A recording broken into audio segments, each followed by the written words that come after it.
You're listening to The Secrets of Sacred Art, where we unearth the hidden treasures, history, and deeper meanings in religious and sacred art. We're your hosts, Kathryn Laffrey and Alix Murray. Welcome to episode 33, Montserrat, part 1. In this episode, we will explore the art and images of the monastery, basilica, and music of Montserrat. Please follow The Secrets of Sacred Art in Apple Podcasts, Spotify, or your favorite podcast app. For a fuller experience, you can join us on the SQPN YouTube channel, where you can see all the images we're discussing on the show. You can find us on social media and Facebook at facebook.com/StarQuestMedia, on X at SQPN, and on Instagram at StarQuest Network. So welcome back, Kathryn. It's exciting. It's good to see you again. Good to jump into it. And this is, I'm looking forward to hearing about this one. It's fun to hear about something that you didn't know was around, but obviously has been around for a long time. I don't know. I always find that to be, something that's new to you. That's always exciting. And this might be a subject, that people are familiar with, but I wasn't. So I'm looking forward to learning something. That's what's fun about the Secrets of Sacred Art. A lot of these are just secrets to us because we didn't know about them. Somebody else knew about them. And then it's wow. And it's kind of fun in the year of the Jubilee year. So we have people taking pilgrimages to Rome. And there's so many other things happening around the world. Even Montserrat has a big event this year. Yeah. And then actually here in the States, we're wrapping up the several years for the Eucharistic revival. So there's supposed to be one more big pilgrimage happening across the States. Okay. So it's kind of neat. There's a lot of pilgrimage stuff happening, and Montserrat is one of those pilgrim destinations that you just have to see. I mean, I got to go back. No, it was really, well, we'll talk about it once we start showing the images and you go into kind of the history and the origins of Montserrat. And I even love the name. I just love it. I do. I love it. And it's neat that there are places in the world that God made that are just like, yes, I am here. Yeah, exactly. It's reflecting his glory. It's like, yay. Yeah, those mountaintop experiences. Exactly. And you can see why mountaintops and mountain ranges were so impactful in scripture, but also even in just human beings find mountains to be quite extraordinary and overwhelming and powerful. And so to see that, I can remember reading years ago about the role of human beings in nature. It's one of those things where I'm like, okay, what are you talking about? And, it was one of those things when I started reading, I didn't know which way it was going to go. And it's like, am I going to find this helpful or is it just going to annoy me? Well, I thought it was really fascinating because it was saying to be created in the image of God is to look at God's glory in nature. And then you as a human being take the materials and you make something beautiful for the glory of God. And I look at cathedrals and especially when you get monasteries and things in the mountaintops, I'm like, they must have had that in mind because they're so extraordinary. They weren't just, shoving a building onto the side of a mountain. And they're just extraordinary. And I love it when you see that, where people have this concept of, these are the materials that God provided for us. And so now let's do something beautiful for him.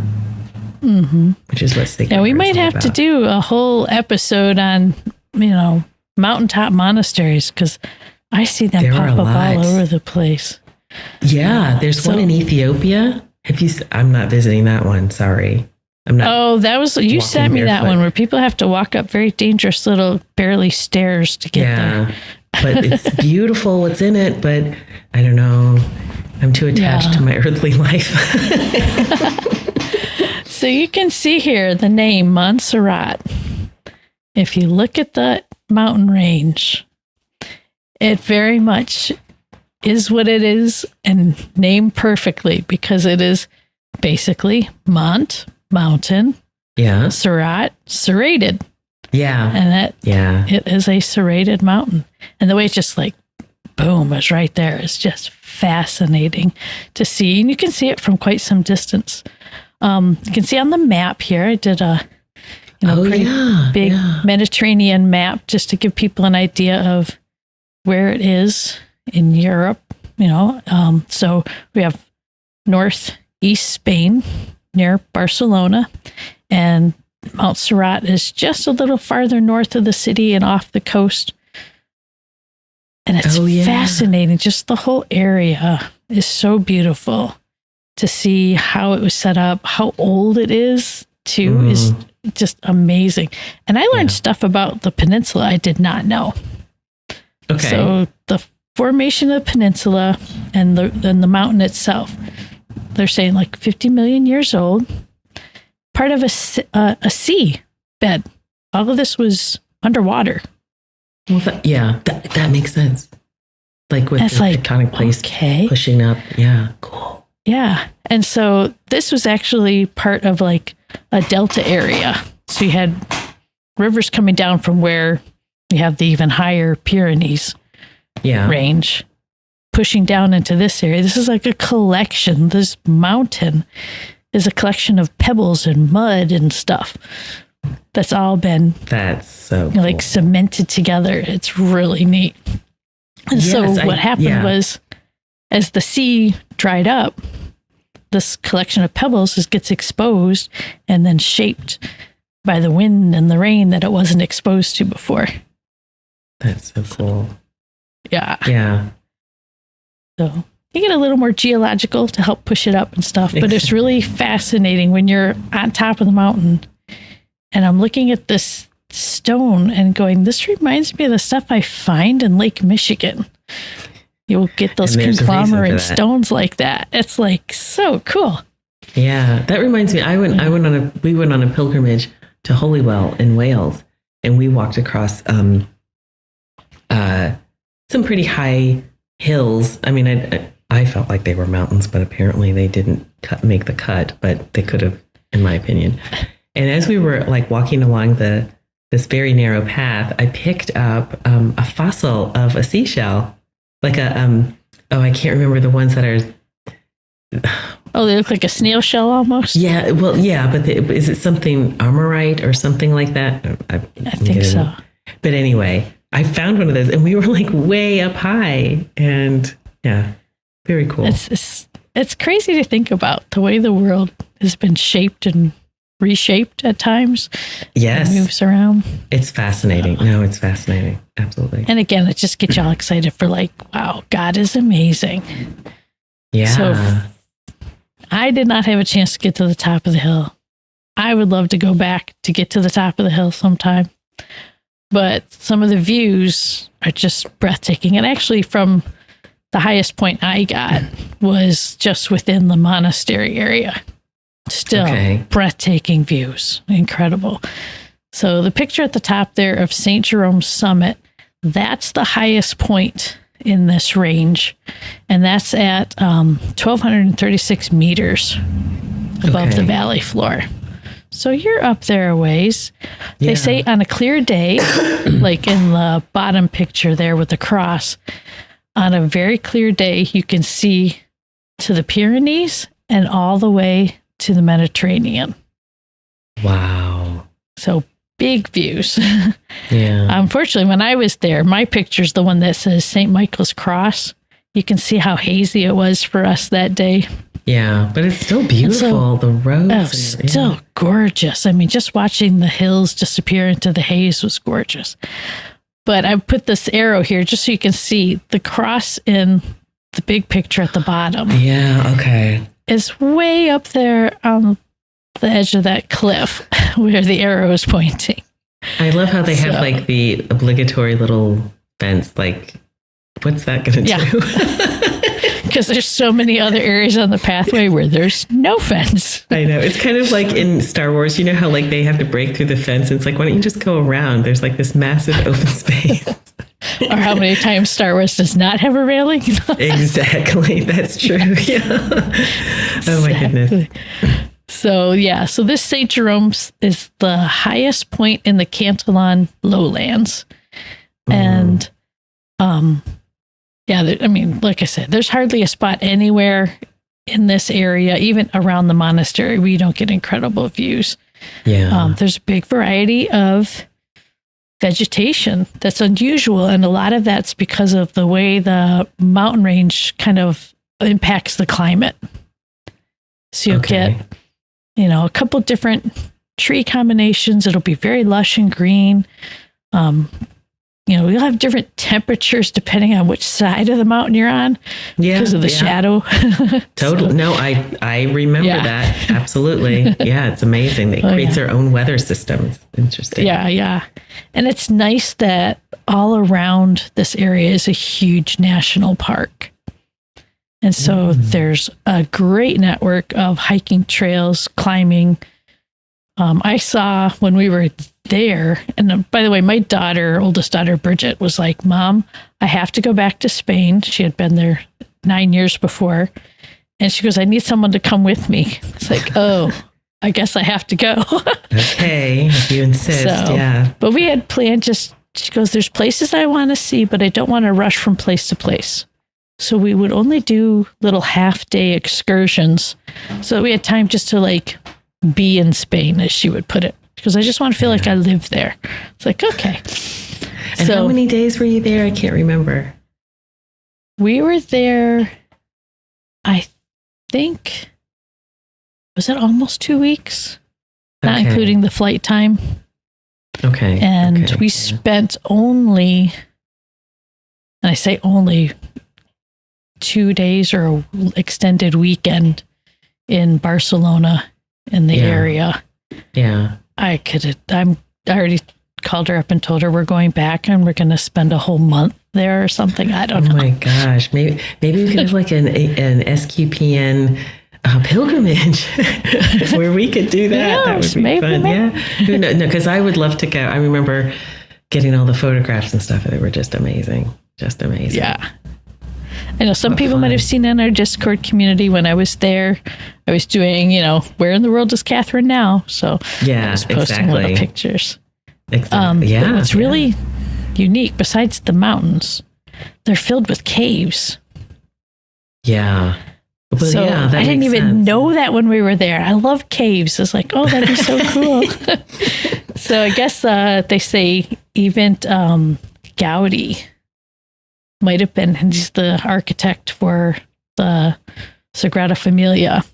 They're thinking that he was probably inspired. He had gone into the caves by some of the formations he had seen in the cave for his design work. That makes a lot of sense. It's starting to make sense now. Yeah. Yeah. Drawing from that natural form and then honing it. Yeah. Yeah. And it's neat. There are actually some crazy legends that we heard when we were going to the mountains. We had some great tour guides on how we went. There's also a couple of different ways to get there. So when we were working out this trip, my daughter had found a nice half-day bus tour. That was our way of going. Okay. Other options would have been to take a train from Madrid and then at the bottom of the mountain, take the cable car up. So the cute little yellow cable car. Just to see how steep it is. Huh? That would not be an option. No, you don't like dangling from a wire? Weirdly. Over like a huge, 1,200 meter drop. Weirdly, no, I don't. I don't find that relaxing. Well, it's kind of cute. You can barely see the top of the cable car in the yellow framed image.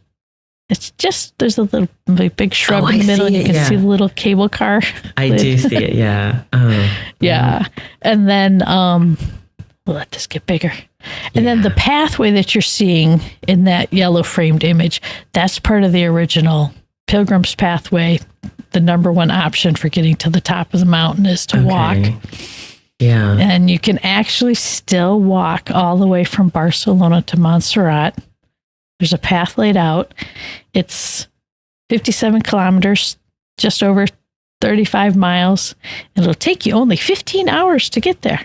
There you go. Oh, wow. Oh, my gosh. Yeah. Do you know, I'm I just bet looking, Donald could do it in half the time. No. probably, and like, trap and kill whatever he's going to eat that evening on the way. But the bottom right image, when you look at how the mountain is formed there, it almost looks like what what I guess the earth or soil looks like underwater. Yeah. Do you know what I mean? Like at first glancing, you can see where that influence of being underwater is still there. That's so cool. I definitely highly recommend Google Maps and terrain images because it's fascinating. You can see the ripples in the ground. It's amazing. That's what I mean. Yeah, that's what I was saying. Like, the ripples in the ground. Yeah. It's incredible. Wow. Oh, yeah. I love it. And that hike, the walking path, is actually part of the Camino de Santiago and the St. Ignatius route also. So it's kind of neat that's very ancient. And I'll actually show another picture of that later on. Yeah. So you have the cable car option. If you take the train, there's a second stop, which puts you on a special train that gets you up the rest of the hill. And you had mentioned that lower right image. If you look down below the people on that ledge, that's the end of the train track that works its way slowly up the mountain. Yeah. Okay. Yeah. Oh, I see it. Yeah. Okay.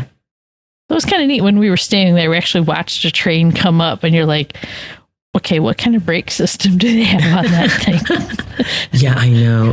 But they've been doing this for a long time. So how did you get up there? We got up there by all the way by bus. Bus. Okay. Yeah, so we did the half-day bus tour. Oh, wow. And I had to show the little map of how we got there. So that blue line, squiggling, switchbacking, back and forth. Imagine that in a full-size tour bus. I've been there. People walking on the road, bikes on the road, other cars on the road. You're like, oh my gosh, these bus drivers are amazing.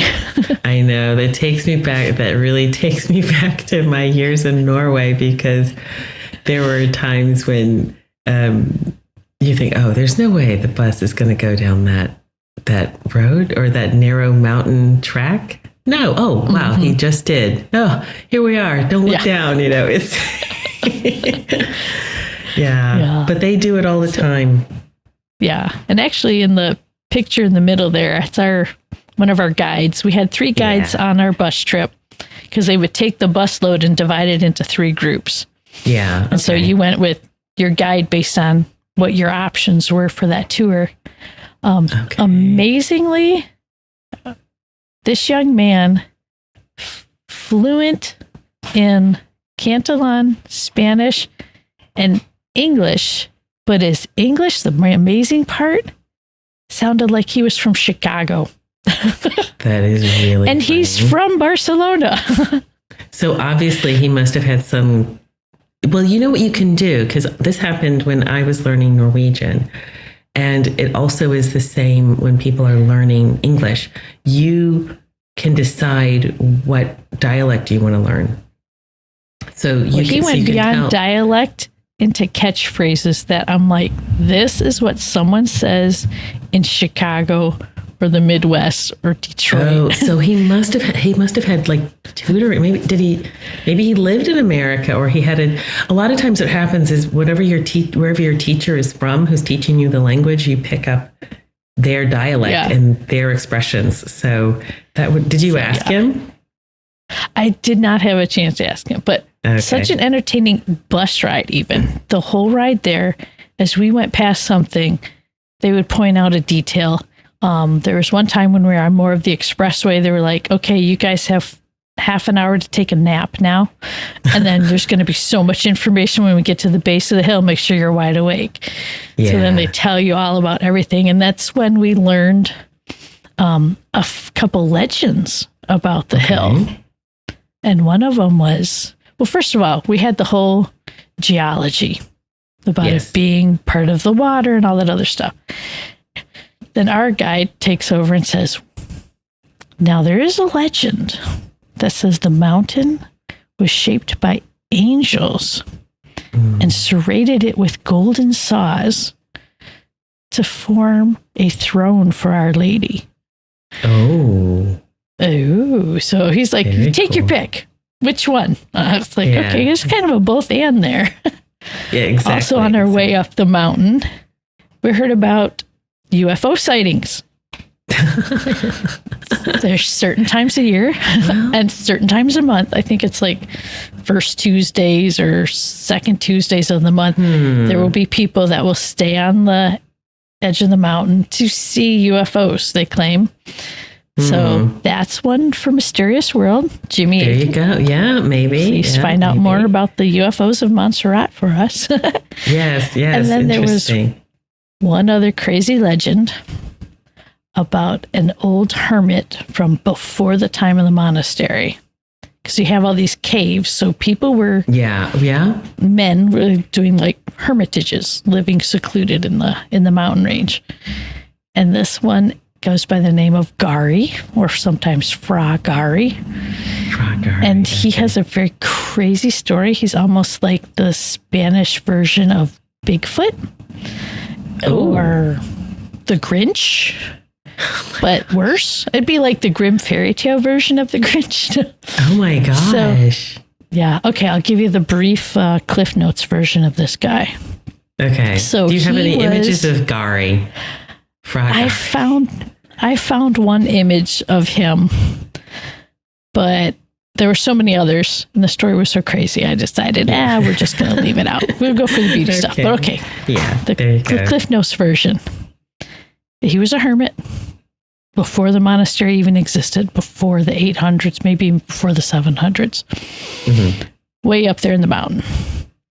Story goes, devil hated him, was trying to break him, taunted him in all kinds of ways, even disguised himself as some other wise hermit to try to corrupt this guy's thinking. Okay, yeah. That didn't work. So the devil has the daughter of a count or somebody possessed. And she's screaming that only Gary will be able to save her. So take this beautiful young lady up there. And things happened that shouldn't have happened.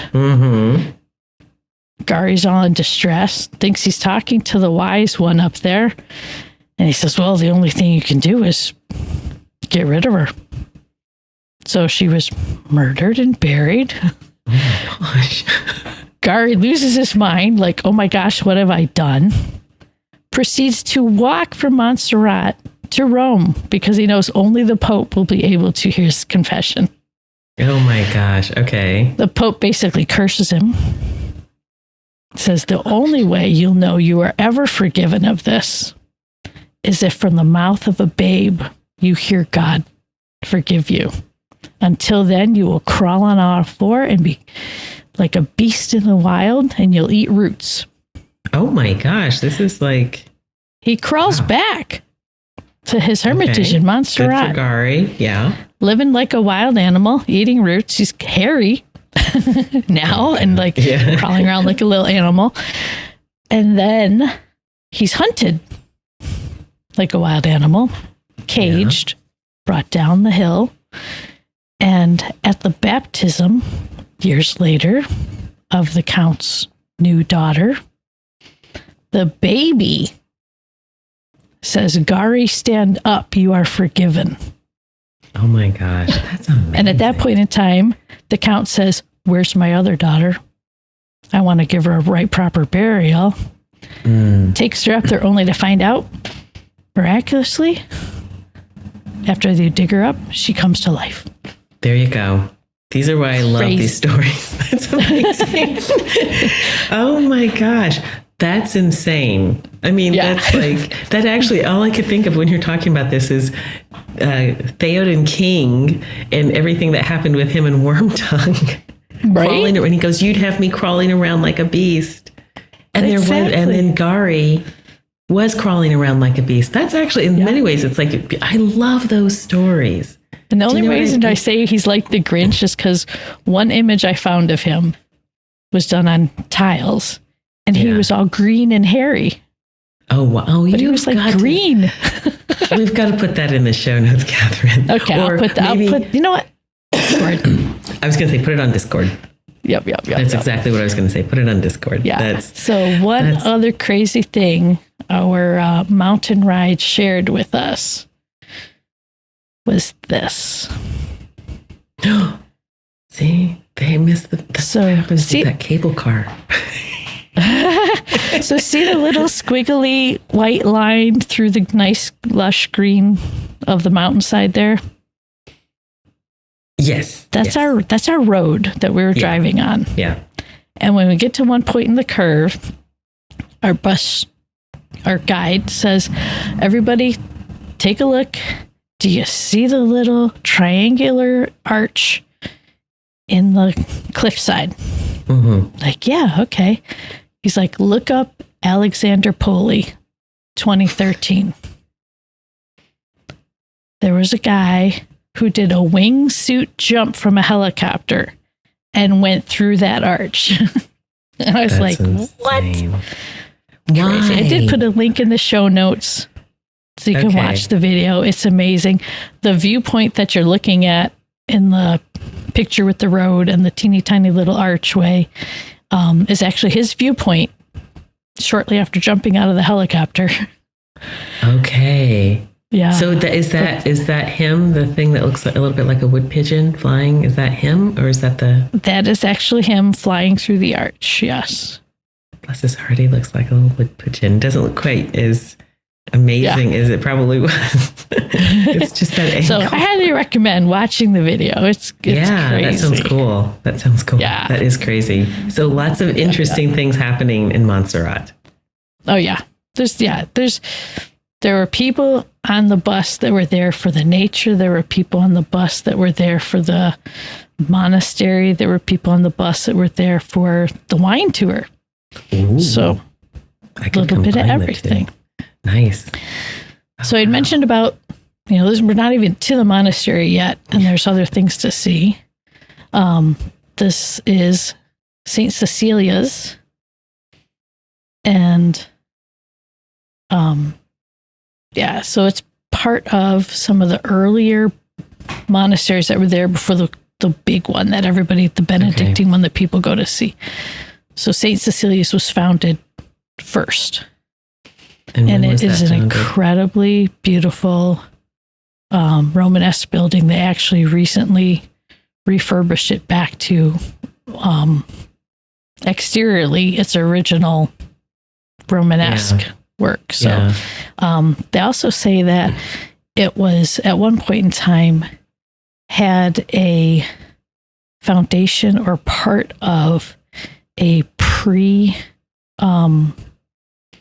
Roman castle. Maro was in that general area. Okay. Yeah. So very ancient, very old. Our guides always made it a point to say, when you're here on the mountain, you're going to see a huge history architecturally, and you'll see a lot of layers of pre-Roman, Romanesque. These actually said in some of the caves they've found some prehistoric pottery and stuff like that. Really? No paintings. Maybe cave painting? No painting. Oh, okay. No, I haven't heard them mention cave paintings. But they do have a lot of sculptures and cave paintings in Spain, but maybe not this area. And they're amazing. Nothing. They haven't mentioned anything of that there. That they found yet. Maybe you never know. You never know. Never know. Yep. Wow. But then diagonally to the right, well, actually inside St. Cecilia's now, it's more like an art gallery. And this was done by, I don't have his name, an Irish artist. Was incredibly wowed by the beauty of Montserrat and particularly Saint Cecilia, and in Thanksgiving for his baptism had offered to do work on the interior. And there's Seamus? quite an art movement on Montserrat now, and they're bringing in a wide variety of art. Okay. So, is this my favorite art to see inside of a church? No. Exactly. So, but that's for another topic of conversation. Yeah. Yes. But then next to it, you have one of the very old Hermitage caves. I was going to ask you about that. Yeah, and all of these little Hermitage caves like this, or any of the little buildings. You can see there was they did some wall building, that little bit that jets out, but all of them had to be self-sufficient. So anytime somebody was, whether they're before the monastery or during the monastery, there's actually still some of the monks that will go up into the Hermitage to live. Okay. So they have to be self-sufficient. Yeah. No, that's the whole point. So did you have a chance to go into some of these caves when you were there? Unfortunately, because we only did the half-day tour, we basically had to stay close to the monastery.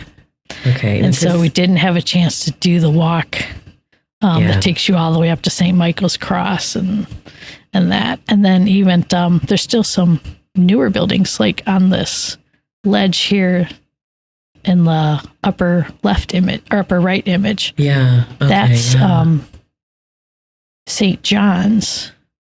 Okay. And that was built in like the early 1800s. Okay. So there'll still be some old and new building. Yeah. So it's like it's a vibrant, lively place. It's not in stasis. It's continually growing and changing. Yeah. It's really cool. Yeah. So it's still going and going and going. Yeah. That's impressive when you think about how long it's been going. Yeah.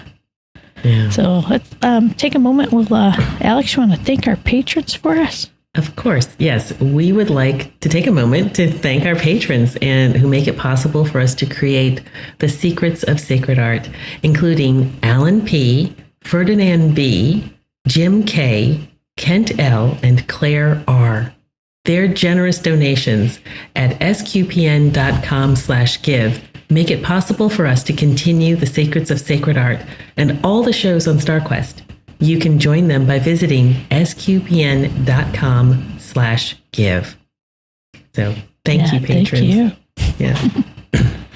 And a lot of what we're seeing here is being continued to be cared for through foundations and patronages. So let you know how important it is to keep supporting things.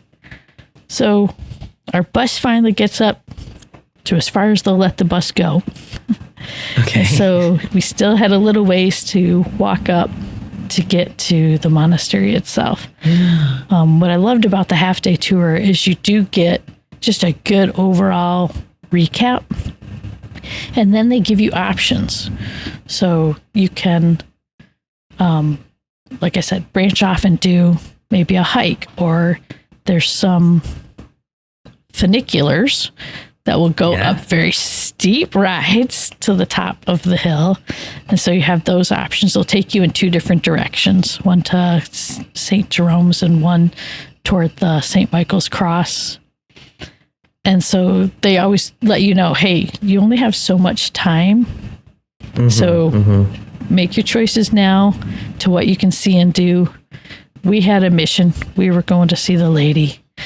Yeah. We had to stay focused on that. And we'll get more into Our Lady in another section. But on our way up, it was neat because we saw this tiny little square image down here is one of the old, they believe, walls left from possibly a Roman fort or earlier. Okay. And it had these little like triangular drain holes in it, just the way it was built, very loosely. With the Roman like cement or whatever. Do you know how like the Roman cement they've discovered recently why it's so durable. I'm just wondering if it was Roman. If it's standing, it's probably Roman.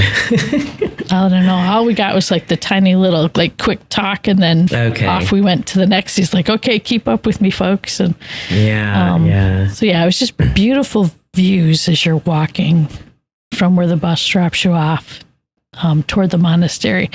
So you're seeing a bit of the dormitories, the backside of the cathedral itself. So they have a chapel in what would be like an ambulatory behind the cathedral. And you know what I like? Sorry, I'm just noticing, because one of the things that I think we should bring back beauty in everyday life, beauty in the cityscape, or in where people are living. If you just look on the last picture, the last photograph, it looks like there's a fencing or something railing at the bottom, and it's got just a little design. And I don't even know if you were like aware when you took this photograph, but so it's a series of circles surrounding another circle. But then when you look up to the cathedral, you see the stained glass windows and this little design on this railing outside, just walking along the road, slightly echoes and draws the eye up to the cathedral. I mean, that's all intentional. And I just think, you could have just a rubbish bin or a trash can, but you could have something that's actually quite beautiful. And even though it's filled with rubbish, you could make it somehow it makes sense in its particular surroundings. And I love it. You do see that a lot in Europe. And that is in many ways very much in line with with the Catholic understanding of art and beauty. Yeah. You want it all to fit together, that harmony. Exactly, the harmony. And I just that little thing, because you might not necessarily notice it consciously, but you're in this, just out of your peripheral vision, you're walking in a place where a lot of things make sense, and you're being put in a certain frame of mind so that when you enter into the cathedral, things are nicely kind of ordered in your brain. I don't know. Yeah. And it's like the harmony with the terrain, the way the buildings fit as if they're part of the mountain. Exactly. I was looking at that as well. It's so pleasing. It is. What's really fun with the stones. Yeah. Oh, cool.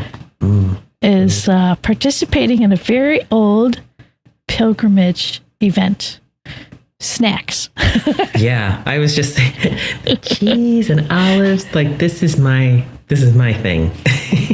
Yeah, our guide made a big fuss about this. He's like, don't just walk past these people without trying something. They're going to give you samples. There was 3 or 4 of them in a row, and still more setting up. And he says, and don't just brush this off as just people trying to take your money. He goes, this is a tradition that dates back to the beginning of this monastery and probably earlier. Yeah. Because pilgrims need food. You just walked up this hill. Exactly. You need something. No, exactly. So it was neat. The vendors were absolutely pleasant, fun to talk with. We saw so many things. And then it was like one lady who in particular stood out to my daughter and I, where she was like, talk. And we're trying things and kind of walking along at the same time, trying to keep up with our guide. And I go, this is fabulous, but I don't want to be carrying it around with me all day. And she's like, I'll be here, honey. I was like, okay. Yeah, she's so not sure going enough. anywhere. Yeah, on our way back down, she like waved at us and we're like, we haven't forgotten. Oh my gosh. Yeah. Yeah. Nice. So it was fun. And of course, that was my daughter all in Spanish talking to her. Of course. I love all the cheese. Yeah. I am such a cheese fiend. Look at that. Oh my gosh. Cheese. The cheeses are amazing. Yeah. The almonds, the honey, so many varieties of honey. Mm-hmm. Yeah. Especially while you're talking about all the vegetation around that area. That totally makes sense. Mm-hmm. So what was neat was in this upper left box, there's this old stone that's part of an older pathway. Okay. And he had to really point it out to us. I had to walk around before I finally could get an angle where I could see the shadows of the pilgrim shell.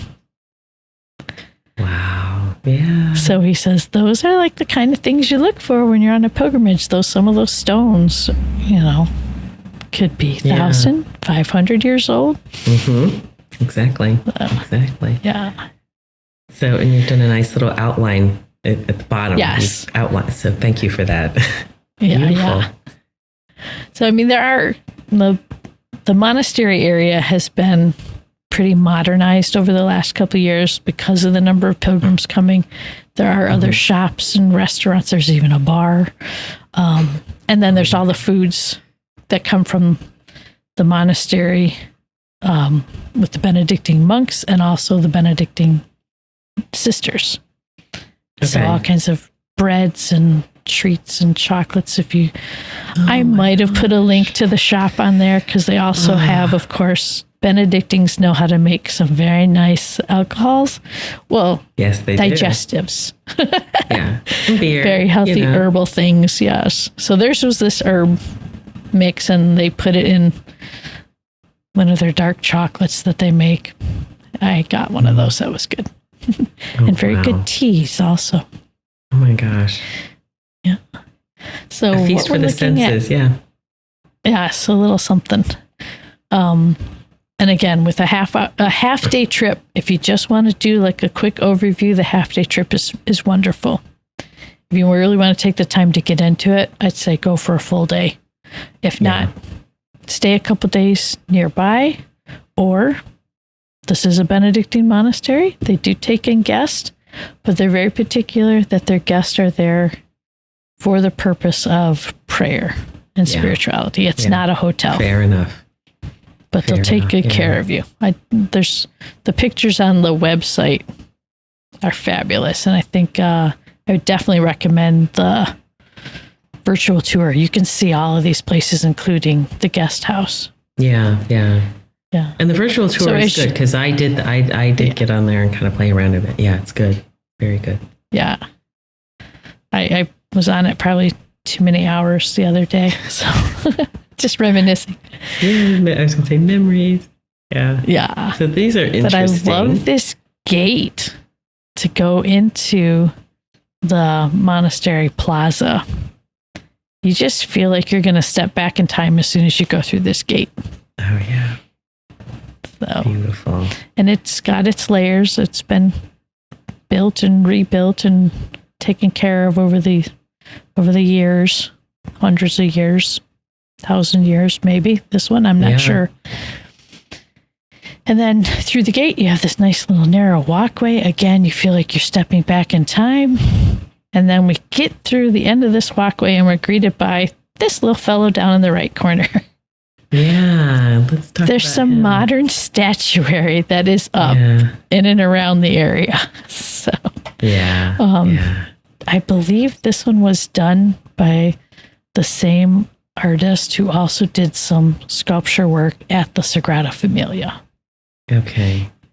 I mean, I think we should say it's not like it's not that we dislike modern or contemporary art.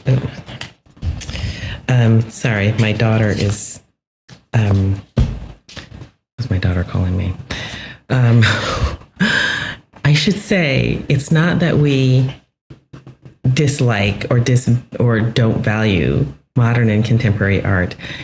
It's you can create beautiful art today, as in contemporary, but there are some things that when you think about sacred art and you think about being created in the image and likeness of God, and sometimes we have to bring these things in and go, does this actually line up with the Catholic understanding of the human person and how we interact with visual art? I should say that, because sometimes I think it sounds like we just want to go back 500 years. No, that's not it. Clearly it isn't, because you're making contemporary sacred art. And but I think it is important to say that, because I think sometimes it's not that we don't like contemporary things. It's certain styles that maybe are a little more conducive to Catholic theology than others. Yeah. Yeah. Well, yeah. And it's like I was saying, I'm feeling like I'm going back in time. And then sometimes it can be jarring when you see something that's modern thrown in there. Well, this is I would the have thing. liked to have known what was there before. Exactly. Yeah. And you can tell, I like how the archway that's in it. Now, if they added that archway, it's really interesting, the different layers. That seems to be consistent with what's done on the monastery anyway. Mm-hmm. You know what I'm saying? Like, that's consistent, but then you'll see this. Yeah, you don't want something to be jarring, especially when everything else doesn't seem to be. Yeah. I mean, he was a fun little novelty because of the way his face is inverse carved into the stone. Yeah. That when you walk past it, the whole face has the illusion of turning. Okay. So it's like, fun little novelty there anyway. Yeah, and his chest as well. He looks like somebody just smashed into the rock. Squashed in chest. Yeah. But then, thankfully, the plaza just opens up beyond this. You feel like there's nothing between you and the sky. You can see why people would be like, yeah, you're touching heaven almost. And this is the facade of the basilica and a little bit of the dormitories. So... Or not, nice. But the entry to the entryway to the basilica, not the basilica itself. I love how clean it looks. What's that? I love how clean it looks. Do you know what I mean? Oh, yeah. I love that. It was what a beautiful way to start our day. This was early in the morning and just being up there and, just seeing everything wide open and the space is just fabulous. They had to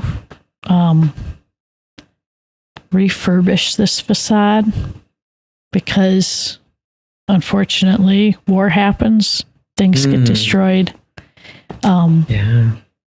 This was almost lost in the Spanish War, but the government was able to hold up, stop, or protecting this before it was damaged. But they did, on this facade when it was refurbished, made it a point to, across the top 3 archways there, put in images of the monks that had lost their lives during the Spanish Civil War. Wow.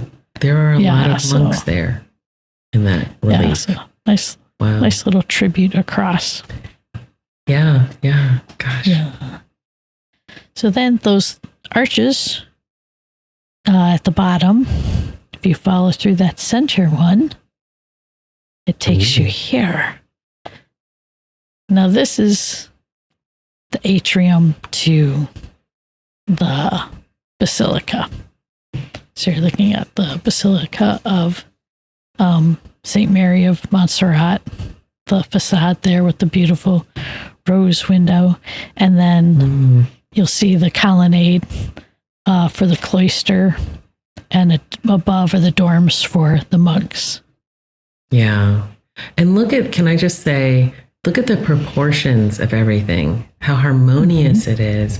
And then on top of that, you can see, it looks like probably the steeple or something of the basilica. I don't know in the background, but then also the mountain. It just all seems to flow so beautifully. And this style is not necessarily a style that I'm familiar with, but it's really pleasing. It draws you in, doesn't it? It really just seems to draw you in. Yeah. The other thing is we're actually, we haven't spent a lot of time in the past on our podcasts talking about architecture, but that certainly is part of sacred art. And I think this is a really lovely, a little bit of an introduction to that aspect of sacred art that we haven't really talked about in the past. But we should do in the future, I think. But this is beautiful, just how the proportions and the harmony within the building, it does draw you in. Even that floor, all you want to do is go in. Oh, what's inside? Yes. And for that floor, I definitely recommend going to the virtual tour, where you'll be able to kind of have a bird's eye view of this floor. Is absolutely gorgeous. Different layers of marble. beautifully laid together. The design in the center is real intricate with, I think it's sea life and a couple other things. Wow. But mostly, hold on to your ears, Alix. Okay. This was my favorite moment.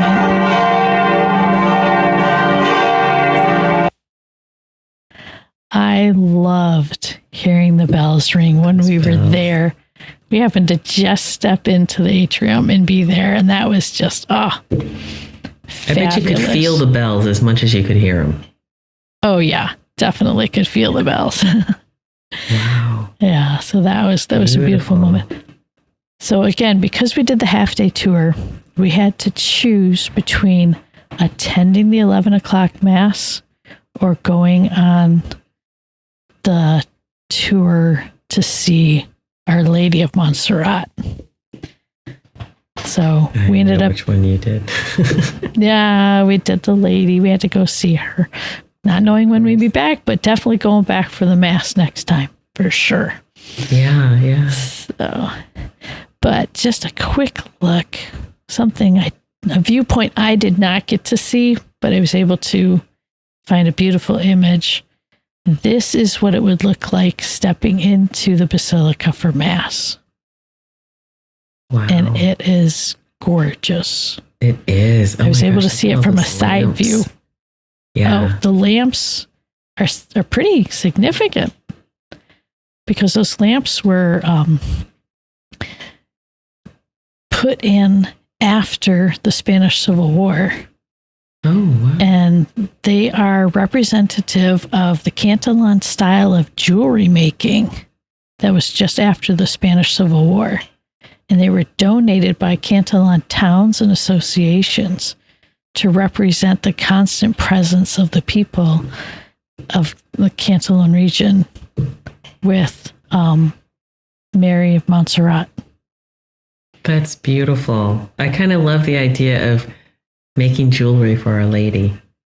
Making right? a necklace for that's... Yeah. Wow. It's like to adorn Our Lady. It's gorgeous. It is. It's so beautiful. And do you know what? Those lamps really, to me, bring back images in my mind. Not that I know exactly what it would look like. Not that any of us really did. Is of the old temple in Jerusalem. You know, when they talk about the lamp fixtures and what they were made out of and how they should look. That really, to me, calls this kind of melds with that idea in my mind of what the old temple would look like. Mm-hmm. Yeah, it's interesting how they describe the basilica. They say that it falls between Gothic and Renaissance traditions, and that that kind of Renaissance tradition spread through Catalonia in the 16th century.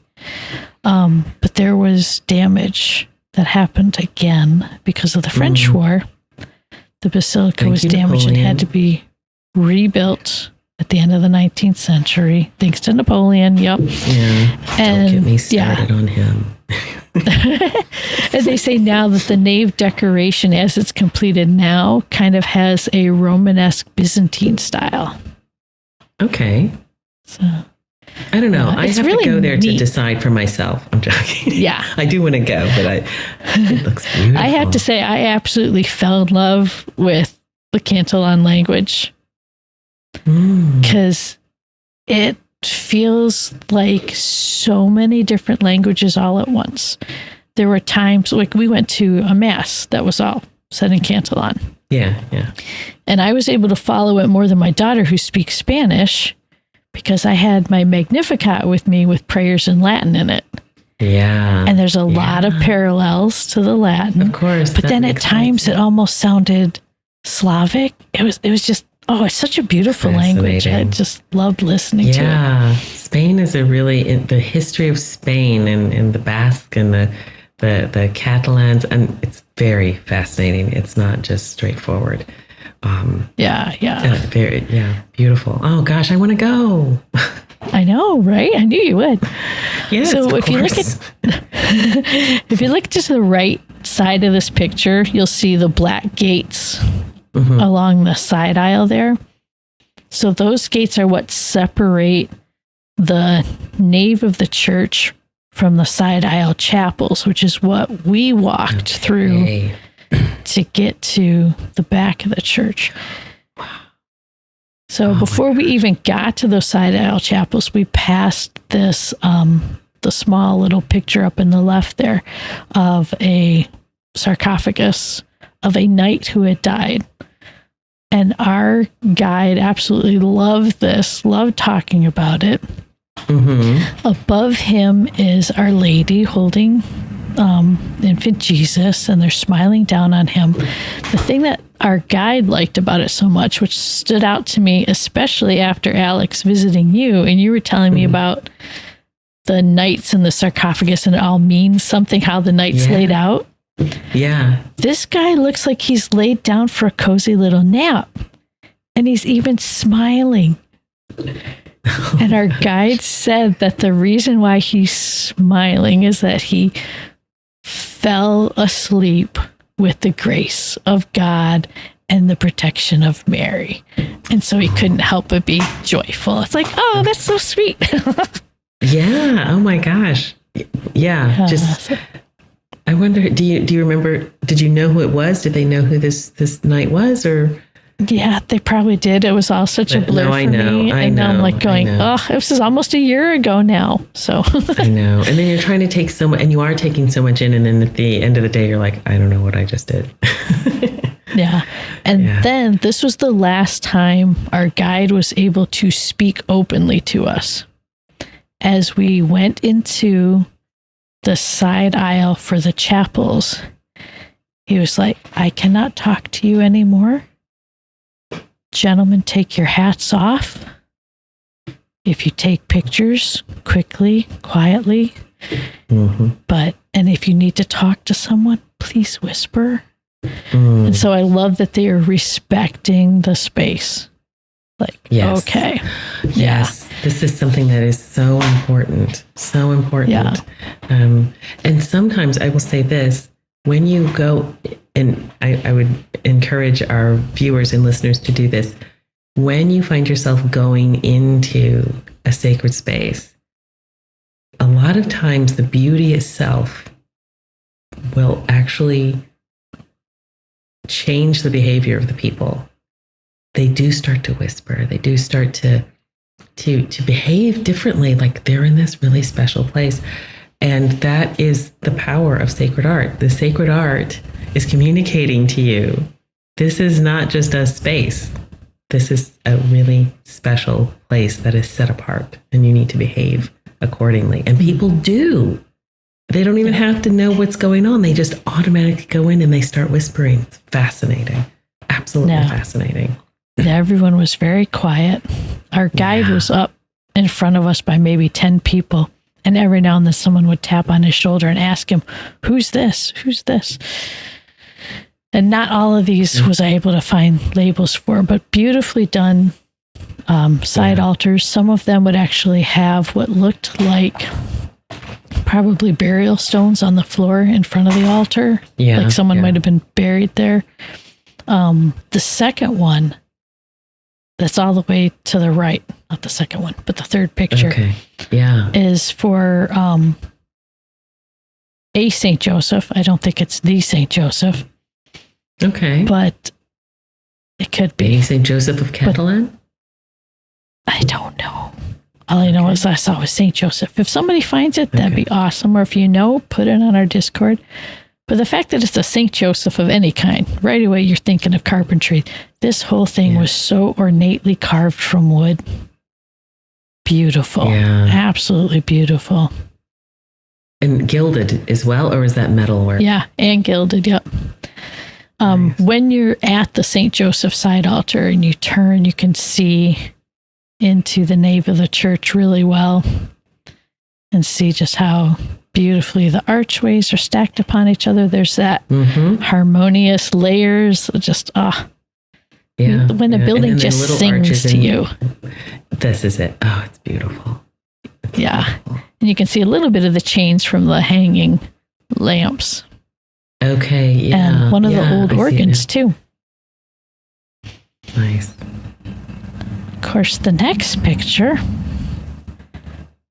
You walk past all these old, deep, meaningful, and then we have a very modern, I think 1980s Saint Benedict altar.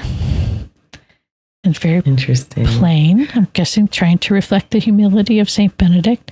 So it's supposed to be a painting of a young Saint Benedict with his what's the rules? His book of rules. Yeah. I there are certain elements of this one that I do like and I do think are appropriate. What's missing is a halo. Oh yeah, that'd be nice. Yeah.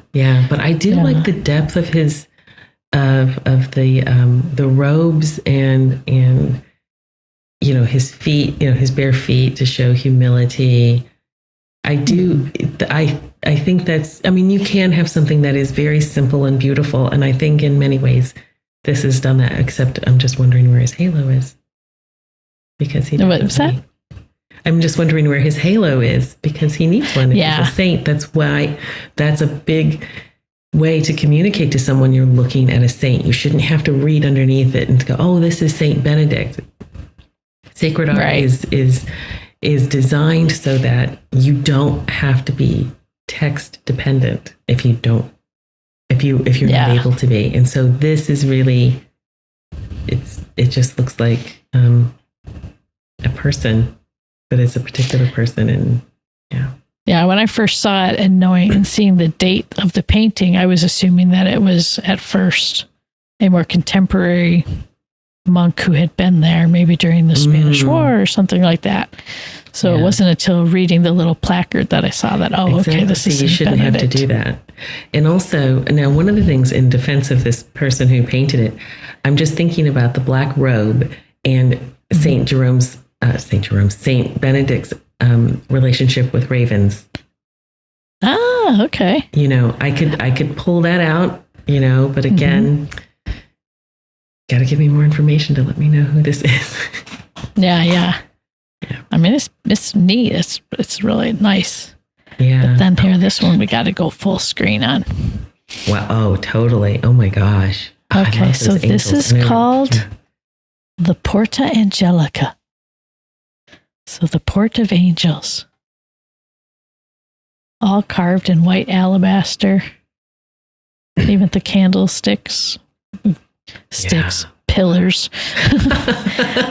Yeah, look at those candlesticks. Right. So this is the last thing on the side aisle that you walk through on your way to go see Our Lady of Montserrat. Wow. So and this transition was phenomenal.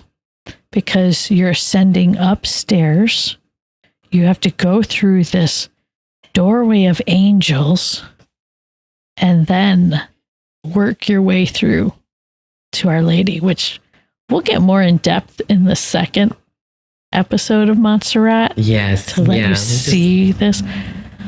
Yeah. It's really fun. Something. Oh, so go ahead. Yeah. Go ahead, and then I'm going to Oh, I was just, to me, what was neat is how this ties into the Holy Doors. Because at the top of the arch on either side, you have the expulsion of Adam and Eve and the Annunciation. Beautiful. Just like on the Holy Doors. And then the big area above is Mary's Assumption into heaven. I love this. That's what I wanted to talk about. This image of her Assumption. And I love these angels. I love how they're they're obviously picking her up or whatever, but a lot of times you see images of angels and they're, kind of standing upright. But these two angels, they're literally head over heels for Our Lady. Oh, that's so beautiful.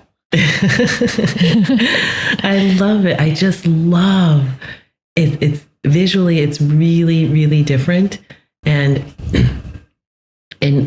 even though they're literally head over heels, the way their bodies are positioned, the way they've been carved, they are drawing you up upwards. Look up, look up. Ah, I just love that. Yeah. And I'm And then not there even was bothered one by tiny. the little babies, the baby heads Oh, yeah. with wings. Oh, yeah. I always just thought those were part of. But talking about little things, because Bridget was walking next to me, and every now and then I'd point out something, like at one of the side altars, you could see the crosses that are carved into the top of the altar, the 5 wounds of Christ. And she was like, I've never seen those before. So it's like neat. And then she's like, Mom, what's up with the golden bees? Yeah. So you have these tiny little golden bees. Actually, they're bigger than life size because the candelabra is so big. And so, yeah, exactly. But I just love that they're there. I think so. Remember when we talked about bees? Yes. Yeah, our animal episode, and of course, the bees are making the wax for the candles. That's right. You got to have the beeswax candles, and they, in a way, represent Our Lady, because early understanding of bees, they thought that the queen bee just, miraculously had all of these children. Yeah, that's so funny. Nope, that's what the drones are for. Yep. No, they're beautiful. But I love.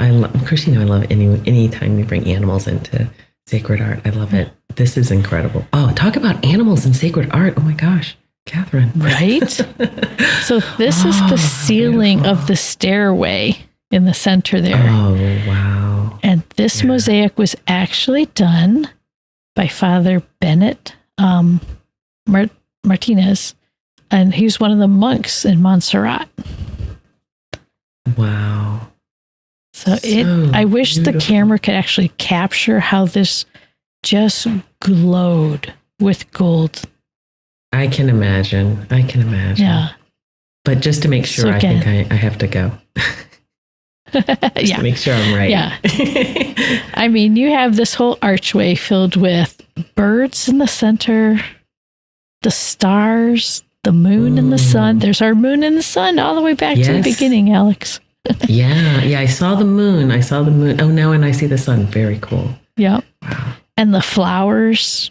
It's just, it's what a perfect way to work your way up closer to Our Lady. You feel like you're like passing through, almost like a purification of your thoughts to try to get to Our Lady. And you have a whole procession of saints to come along with you. Makes sense. It makes sense. So there are many, many saints going up the stairs, but today I'm only sharing a few of my favorites. There's Perpetua and Felicity on the left. And then over here, we have Teresa of Avila and St. Catherine of Siena, I think. Oh, there you go. That's my girl. Right. I love them. They're fabulous. Yeah, doctors of the church. Yeah. So on the right-hand side of this picture, you can see the angel port. So you can see how close that is to the main altar. Oh, yeah. Okay. Yeah, I do see. Yeah. The blue. So I should say it's on the right-hand side, and you can see quite a lot of blue on the ceilings. Yeah. Yeah, you got the blue starred ceiling, which, gorgeous. But then this is the main altar and the choir stalls. And then they have, like instead of a canopy over the altar, they have this ring over the altar. Okay. Sometimes you'll see it more like a crown shape. That's just to like represent that glory of God. Yeah. Like the cloud of smoke.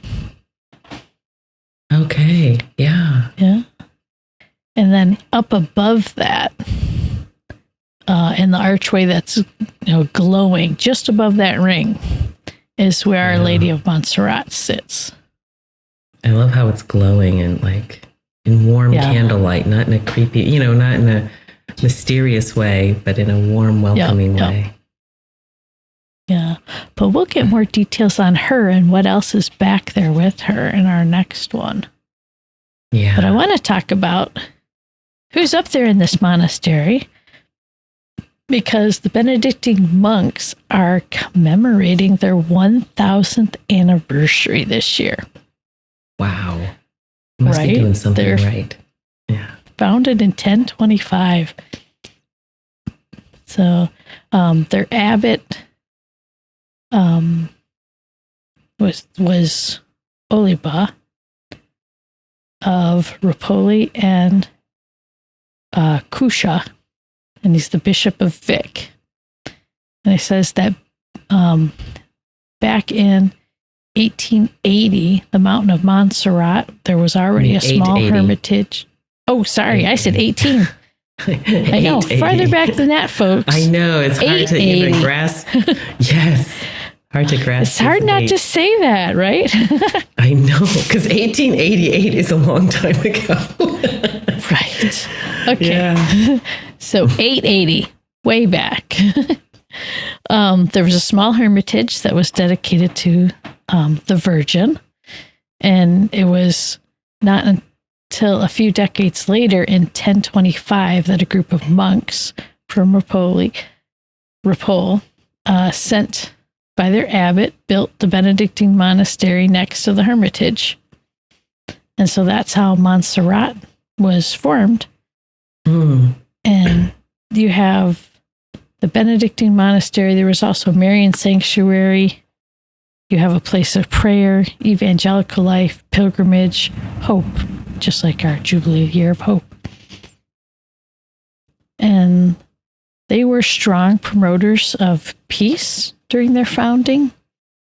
And the monastery has always been a place to welcome, a place for listening, understanding.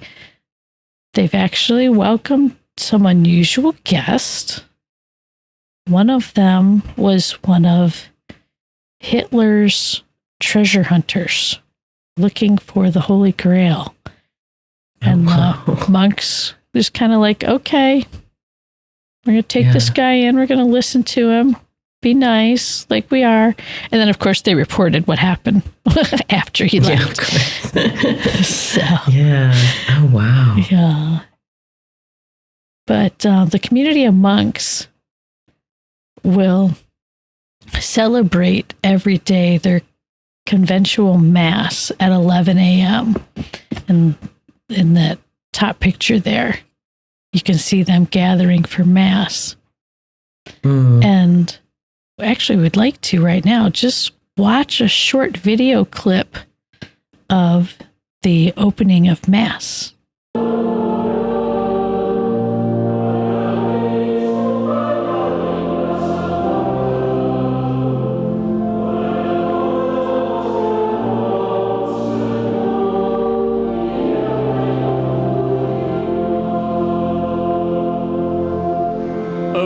Senyor m'emparo, que no en tingui un desengany.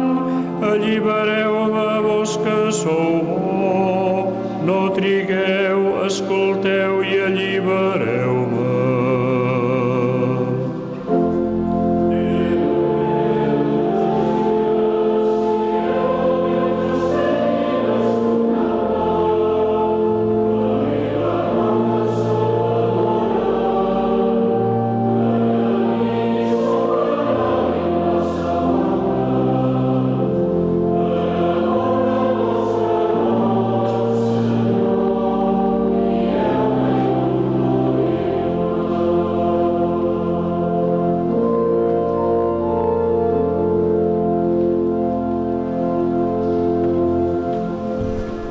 So, Alix, what'd you think of that?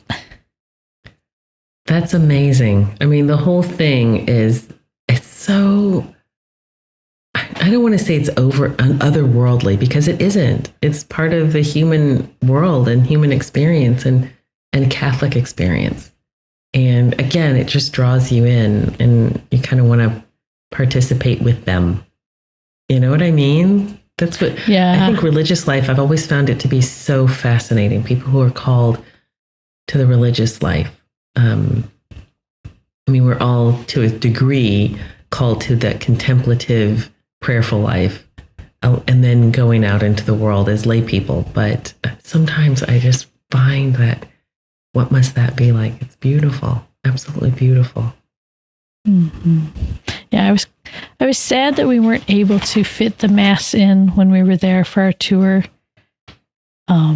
We could kind of hear it in the background as we were there, but it was definitely something that I want to experience someday, go back for. Yeah, you can't be all, and you then, can't be everywhere at one time. So. Exactly. Yeah, and then because of the time of our visit, we also missed some other residents of Montserrat, and that's the choir boys. They happened to be on holiday when we were there. There you go. In the upper right picture, you see the choir boys there. I love their habit that they wear, because you'll see their little shoulders, but not their arms, because they keep their arms inside the white cover. Yeah. Yeah. So they're only their little shoulders peek out. So it's kind of cute. So I guess you never see little boys fidgeting with their hands, because it's underneath their white cover. Exactly. There you go. See, they know what they're doing. Oh, goodness. Yeah. So this boys' choir is one of the oldest in Europe. Its existence as a religious and music school has been documented as far back as the 14th century. Wow. Currently, the choir is composed of 48 boys, ranging from ages 9 to 14 from all over Catalonia. And most of the choir boys start in their 4th year of primary school, although some will start in their 5th year.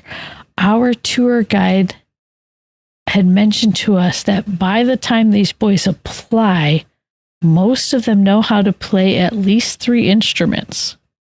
Oh, wow. So they're already working on their musical skills before they even apply. And that they finish in their 1st or 2nd year of secondary school. So in the US, that'd be comparable to 7th and 8th grade. Okay. And their finish is based on their voice. Yeah. If their voice changes, they're no longer in the choir, but they could finish their classes in musical training. Yeah. But they won't be participating in the choir anymore. I wonder how devastating that must be. I don't know. Because I didn't have, you and I didn't have to worry about our voices breaking. Right. Yeah, that would be tough. Yeah. Makes me think about that Brady Bunch episode. I was just thinking about that. Yeah, was it Peter whose voice was breaking? And they were like, yeah, it was Peter. Of course, Pete. Yeah. They're doing their little sing-along. Oh my gosh, the fact that we even know what that was. Anyway. Yeah, but the choir boys have an interesting day. It starts at 9:15 a.m., which gives them time to arrive to Montserrat on the first train.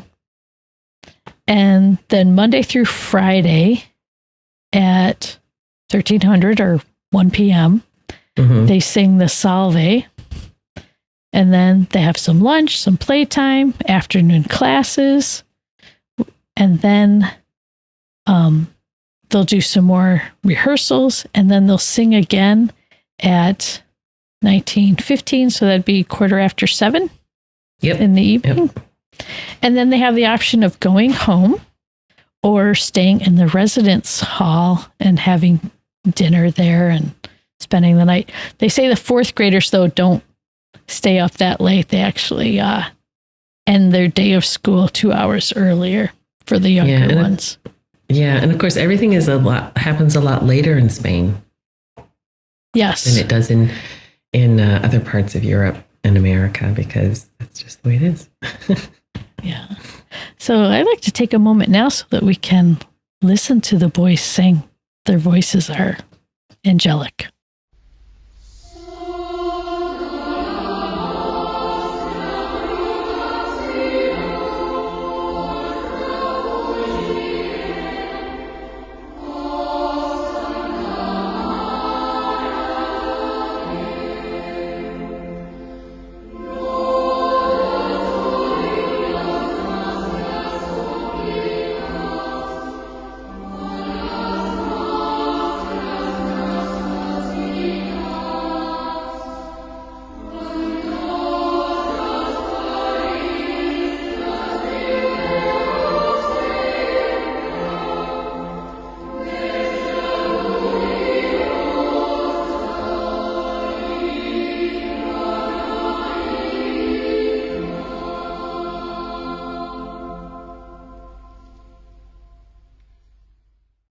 So Alix, those voices.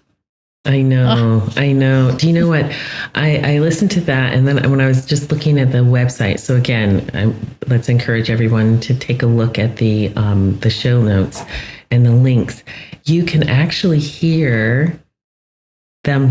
There's a little place where you can click play, and you can hear what they sang that day.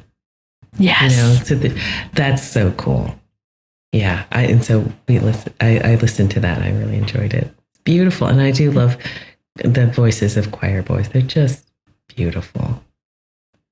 Yeah, when I was first looking for a video to share, I came across a video of one of the boys just singing solo out in the gardens. Wow.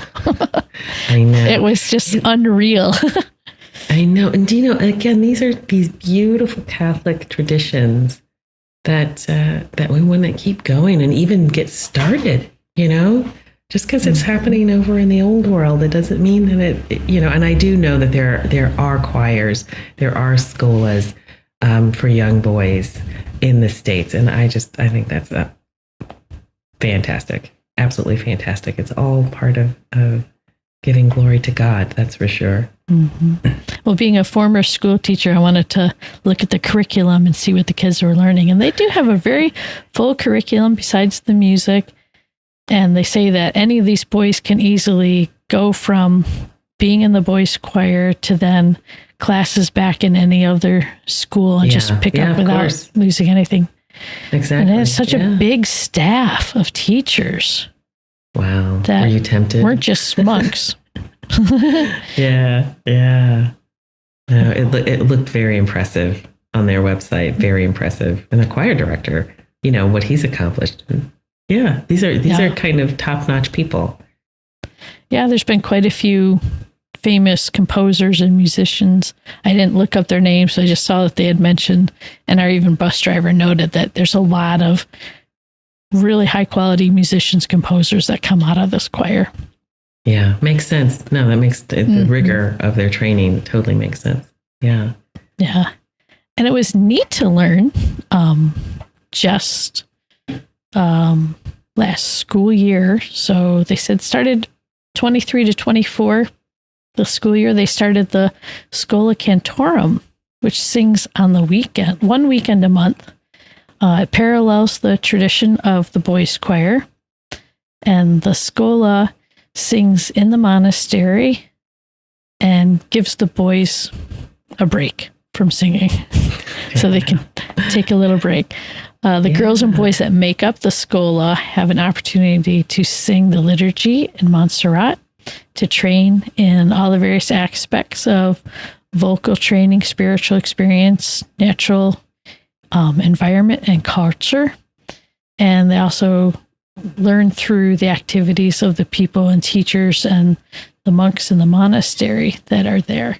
And that age group is into like the high school age group. So they're young adult. So into teens, I think early 20s even. Oh, okay. We also have a short video clip of them. And I highly recommend then watching this full video. Maybe you speak. I think it's in Catalan. Either way, I enjoyed listening to it, even though I didn't understand everything they were saying, and just seeing the activities of the Schola. So let's take a listen now. Imatge inèdita de la Diada a la Basílica de Montserrat. 700 anys i no s'havia pogut sentir cantar una veu femenina, cosa que sí que es va produir aquest dilluns. Escola Cantorum, el cor de cambra Amics de Montserrat. Okay, so there we have heard the sounds of the monastery. I know, so much sacred art in one place, and it's there's a lot, and and it's like, what was the inspiration that brought forth this amazing place that's been around for 1,000 years? Think about that, 1,000 years. 1,000 years, yeah, that's just fascinating. Oh, I love it, yeah. Yeah. So I want to thank everyone for listening and watching The Secrets of Sacred Art on StarQuest. To find previous episodes of The Secrets of Sacred Art and to send feedback, please visit sqpn.com/sacred art. You can send us comments by email at sacredart@sqpn.com or by leaving us a comment on YouTube. If you have visited Montserrat, please share your pictures with us by visiting our channel on the Star Quest Discord community at sqpn.com/discord. And I would love to see any pictures or share if you have gone. It's such a beautiful place. And there was so much to see at Montserrat. Definitely going back. Want to spend a whole week there. At least.